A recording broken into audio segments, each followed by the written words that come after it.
di tengah hutan yang lebat dan diguyur oleh hujan yang deras. Dengan perasaan dingin yang menusuk, akhirnya aku memutuskan kembali menyusul bapak yang kini belum kembali. Jalanan yang licin akibat hujan juga kabut yang membuat jarak pandangku terbatas, membuat aku melangkah pelan sambil berpegangan pada dahan pohon pada saat itu. Aku benar-benar tidak merasakan bahwa ada warga yang tadi ikut mencari orang yang hilang di sekitarku pada saat itu. Aku benar-benar sendirian sekarang. Yang kulihat hanyalah kabut putih juga pepohonan yang lebat. Apakah aku tersesat? Atau mungkin bapak yang tersesat? Entahlah, aku tidak tahu. Yang pasti aku harus bergegas untuk kembali karena aku benar-benar merasa sendirian sekarang. Hampir 10 menit aku berjalan, aku tidak merasakan kehadiran bapak, juga para warga yang ada di sekitarku. Semua benar-benar hening, hanya suara dari hujan deras saja yang terdengar olehku pada saat itu. Hingga, tepat ketika aku berjalan kembali, aku melihat seperti ada dua bayangan yang sedang mengobrol di sana. Kabut putih yang tebal membuatku tidak bisa mengetahui mereka berdua. Dari bayangan yang aku lihat, itu adalah Bapak dan Pak RW yang sedang mengobrol di sana. Seketika rasa khawatirku hilang. Aku menghela nafas panjang dan bersyukur bahwa aku menemukan mereka berdua. Aku mempercepat langkahku pada saat itu.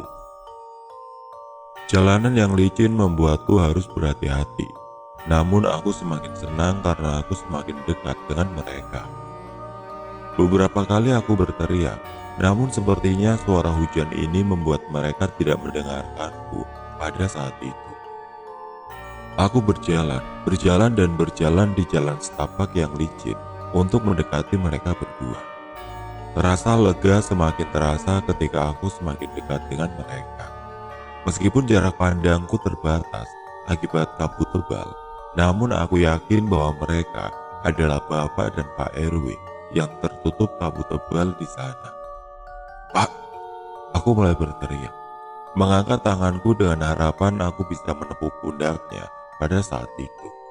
Namun, bayangan itu seperti tidak bisa disentuh. Bayangan itu tiba-tiba berubah menjadi kepulan asap ketika aku ingin memegangnya. Hingga, saat tubuhku oleng, aku tidak bisa mempertahankan tubuhku pada saat itu, sehingga hal itu membuatku terjatuh dengan sendirinya. Aku terguling di antara semak-semak hutan, bersamaan dengan hujan yang terus mengguyur tubuhku yang terjatuh pada saat itu. Seketika aku tidak sadarkan diri di sana, dan entah mengapa, aku kembali bangun ketika malam tiba di dalam hutan tersebut. Tubuhku terasa perih ketika aku terbangun. Ranting-ranting pohon yang aku tabrak ketika aku terjatuh pada saat itu membuat bagian tubuhku luka. Namun, aku masih bersyukur tidak ada salah satu anggota badanku yang terkilir pada saat itu. Hujan juga nampaknya sudah berhenti, yang kini berganti dengan sinar bulan purnama yang setidaknya bisa membuat kedua mataku bisa melihat keadaan hutan ketika malam. Meskipun itu samar-samar. Aku sekarang harus bagaimana? Aku hanya tertunduk lemas di bawah sebuah pohon besar di dekatku. Tidak terasa mataku tiba-tiba berkunang-kunang. Aku bingung harus melakukan apa sekarang. Aku tiba-tiba kaget dengan suara yang tiba-tiba terdengar oleh kedua telingaku. Di saat-saat seperti ini, telingaku kini jadi semakin waspada. Apalagi di hutan pada malam hari seperti ini sangatlah sepi. Suara hewan malam kini muncul dan terdengar olehku, terutama suara burung hantu yang mengagetkanku pada saat itu. Aku semakin bergidik ketakutan. Aku mendekatkan kakiku dan memegangnya. Aku menunduk karena aku sangat takut melihat keadaan sekitar yang kini gelap gulita. Di tengah kebingunganku, aku terus-menerus berpikir tentang segala hal pada situasi seperti ini. Aku tidak bisa berteriak meminta tolong, karena tidak mungkin ada warga kampung yang berkeliaran di hutan ini sekarang. Aku akhirnya memberanikan diri mencoba untuk keluar dari tempat ini dan pulang ke kampung untuk beristirahat. Berusaha menembus malam dengan jalur yang aku ketahui, dan hanya bermodalkan sinar bulan sebagai penerangku satu-satunya. Setelah berjalan beberapa menit menembus hutan, langkahku tiba-tiba terhenti karena aku mendengar sesuatu yang muncul dari dalam kegelapan malam.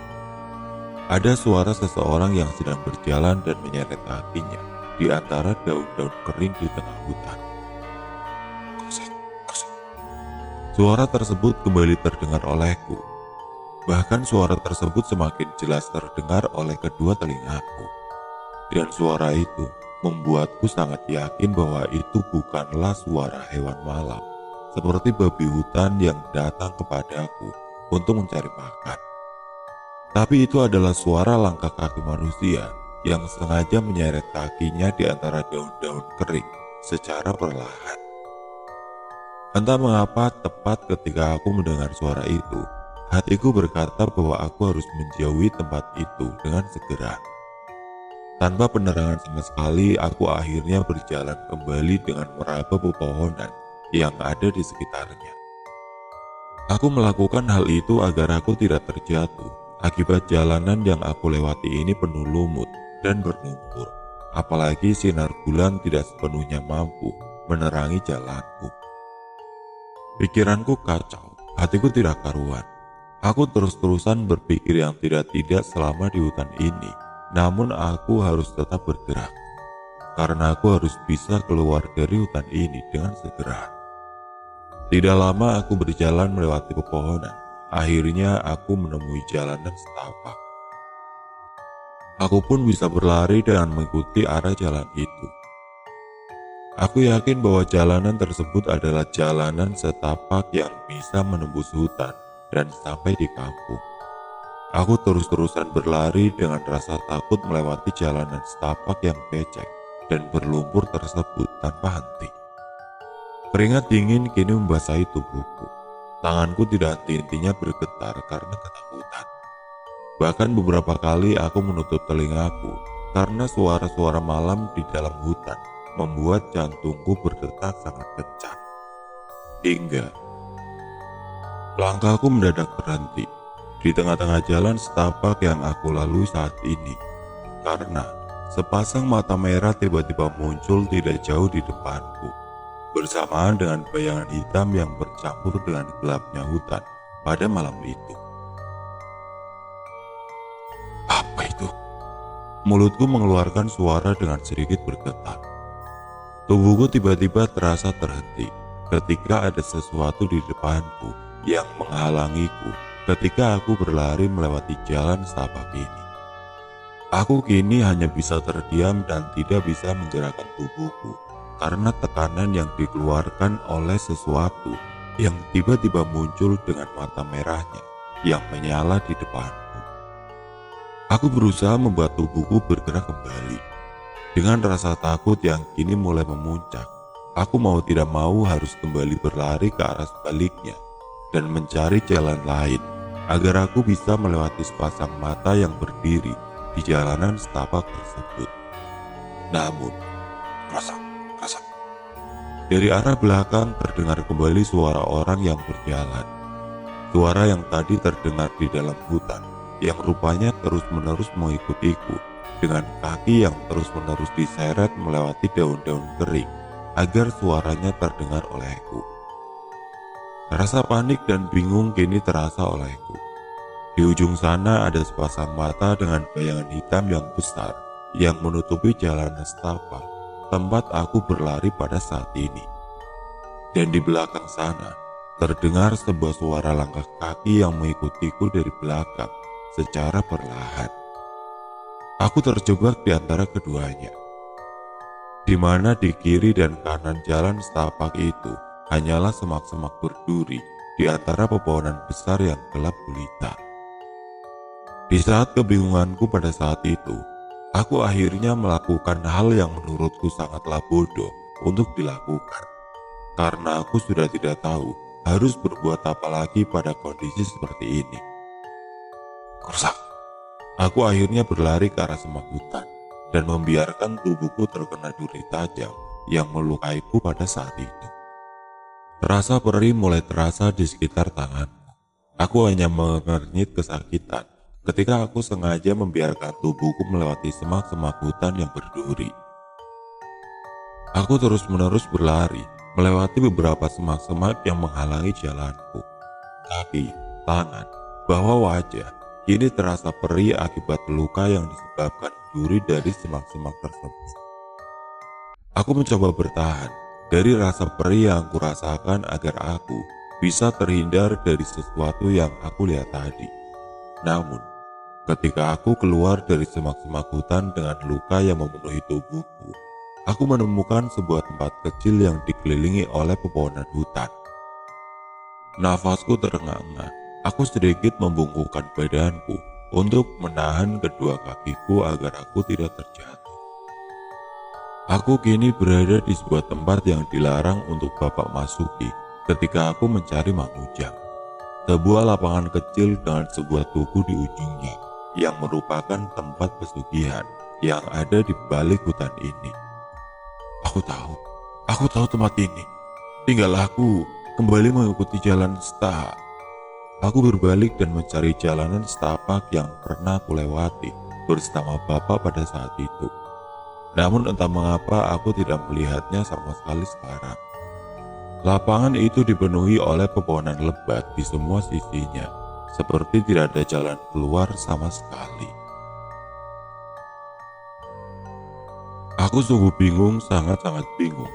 Aku harus melakukan apa untuk bisa keluar dari hutan ini? Jangan seperti orang yang linglung, mendingan bermain saja denganku. Nampak sebuah suara terdengar begitu saja di tengah hutan. Aku tidak tahu siapa dia, namun suaranya terdengar begitu jelas. Hal itu membuat detakan dari denyut nadiku yang tiba-tiba kuat dan terasa oleh tubuhku. Bersamaan dengan sebuah suara seorang wanita yang secara samar-samar terdengar olehku. Kesini, ayo main. Jantungku kembali berdetak ketika suara itu terdengar.